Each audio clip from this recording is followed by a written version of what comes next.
अस्सलाम वालेकुम व्यूवर्स, कैसे हैं आप सब। उम्मीद करती हूँ बिल्कुल ठीक होंगे। मैं हूँ जिया बिलाल और आप देख रहे हैं मेरा यूट्यूब चैनल जिया का दस्तरखान। आज मैं आपके लिए भिंडी गोश्त की रेसिपी लेकर आई हूँ जो बनाना बहुत ही इजी है और खाने में बहुत टेस्टी है। इंशाल्लाह आपको ज़रूर पसंद आएगी। वीडियो को अंत तक लाजमी देखना है, बिल्कुल भी स्किप नहीं करना। सबसे पहले खाली बाउल लिया, उसमें मैं तकरीबन हाफ़ kg चिकन ऐड करूँगी। इसको मैंने मैरिनेट करके रखना है। ये मेरे पास दही है, 1 प्याली दही की इसमें ऐड करूँगी और 2 टेबलस्पून लेमन का रस ऐड होगा। उसके बाद कुछ स्पाइसेस ऐड करूँगी। 1 टीस्पून मेरे पास चिली फ्लेक्स है, 1 टीस्पून लाल मिर्च का पाउडर, 1 टीस्पून इसमें धनिया पाउडर का ऐड करूँगी और हाफ़ टीस्पून इसमें हल्दी का ऐड करूँगी, 1 टीस्पून नमक, हाफ़ टीस्पून इसमें गरम मसाला पाउडर ऐड करूँगी और अब इनको अच्छे से हाथों से मिक्स करूँगी। ये 1 टेबलस्पून है लहसुन अदरक का पेस्ट, इनको मैंने मिक्स कर लिया। ये आप देख सकते हैं, जूम करके भी दिखा रही हूँ। अच्छी तरह से हाथों से मिक्स किया है मैंने। उसके बाद एक कढ़ाई ली है, उसमें कुकिंग ऑयल ऐड करूँगी। आप घी ऐड भी कर सकते हैं और इसके बाद 1 टीस्पून इसमें ज़ीरा ऐड करूँगी। सफ़ेद ज़ीरा है ये और इसको मैरिनेट करके रखा था मैंने तकरीबन 20 से 25 मिनट और अब इसमें वो ऐड कर दूँगी। इसको अच्छे से मैंने फ्राई करना है। इसका जितना भी पानी है उसको खुश्क करना है और अच्छी तरह से फ्राई करना है। तो ये अब फ्राई होने के लिए मैंने रख दिया है। उसके बाद अगला प्रोसेस कर लेते हैं। एक और कढ़ाई ली है मैंने दूसरी फ्लेम पे। मेरे पास टाइम थोड़ा शॉर्ट है तो मैं साथ ही अपना अगला काम भी करूँगी। तो इस कढ़ाई में कुकिंग ऑयल ऐड करूँगी, तकरीबन 1 से 1 कप काफ़ी है।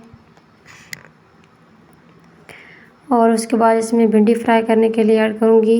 ये है मेरे पास भिंडी। इसको अच्छी तरह से फ्राई करना है, बहुत ज़्यादा नहीं करना, बस थोड़ा सा हल्का सा इसको फ्राई करना है।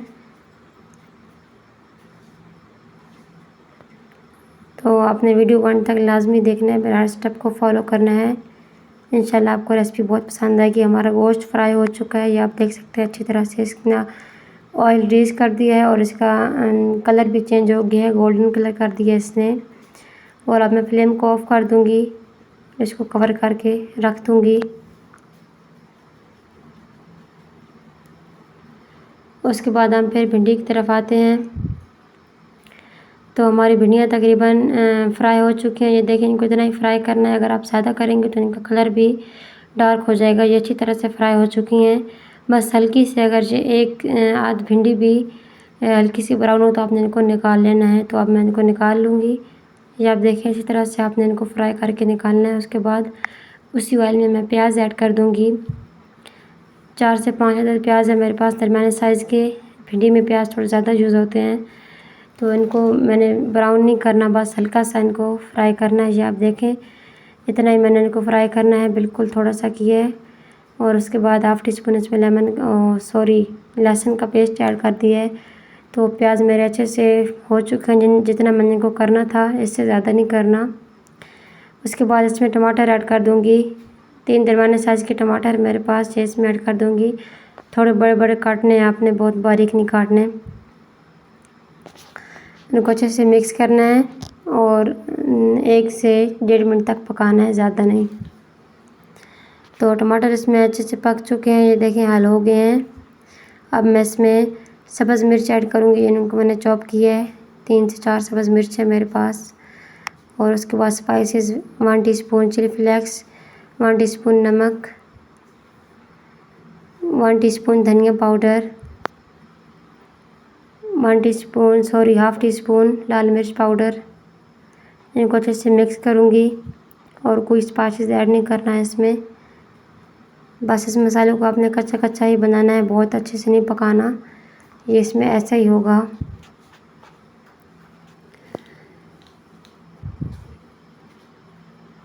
तो ये आप देख सकते हैं हमारा मसाला पक चुका है। ये मैं आपको दिखा रही हूँ, इसमें सारी चीज़ें अच्छे से पक गई हैं। अब मैं इसमें जो मैंने गोश्त फ्राई किया है मैरिनेट करके, अब ये इसमें ऐड कर दूँगी। ये आप देख रहे हैं, और इसको अच्छे से मिक्स करूँगी। ऑयल अगर आपको ज़्यादा लगे तो आप निकाल भी सकते हैं। वो जो मैरिनेट किया हुआ गोश्त में ऑयल है, अगर आपको उसे रिमूव करना चाहें तो आप रिमूव भी कर सकते हैं, जैसे आपकी मर्ज़ी हो, अगर ज़्यादा हो तो। ये देखिए इसमें गोश्त पका हुआ है, सिर्फ इसमें अच्छे से मिक्स करना है और इसको ज़्यादा पकाना नहीं है। उसके बाद इसमें फ्राई की हुई भिंडियाँ ऐड कर दूँगी। ये भिंडियाँ भी पकी हुई हैं, सिर्फ इनको इसमें अच्छे से मिक्स करना है। इस तरह से हल्के हाथों से इनको मिक्स करूँगी और 1 से 2 मिनट के लिए मैं इनको कवर करके रख दूँगी। फ्लेम को बिल्कुल लो करके सिर्फ 1 से 2 मिनट काफ़ी हैं। ये देखें ये स्टेज में आ चुका है, ये बहुत ही खूबसूरत इसकी लुक लग रही है। तो 2 मिनट के लिए इसको कवर करके रखना है, उसके बाद हमारा सालन तैयार है। चलिए जी 2 मिनट हो चुके हैं, अब इसको ओपन करते हैं। फ्लेम को ऑफ़ कर दिए तो ये देखिए माशाल्लाह बहुत ही अच्छी खुशबू भी आ रही है और हमारा सालन अच्छी तरह से पक कर तैयार हो चुका है। और वीडियो पसंद आए तो लाइक करें, शेयर करें और मेरे चैनल जिया का दस्तरख़्वान को सब्सक्राइब लाजमी कीजिए। ये आपकी तरफ से इनाम होता है। अपना और अपने प्यारों का बहुत सारा ख्याल रखें और हमें दुआ में याद रखें। मिलते हैं एक और न्यू वीडियो के साथ। अल्लाह हाफ़िज़।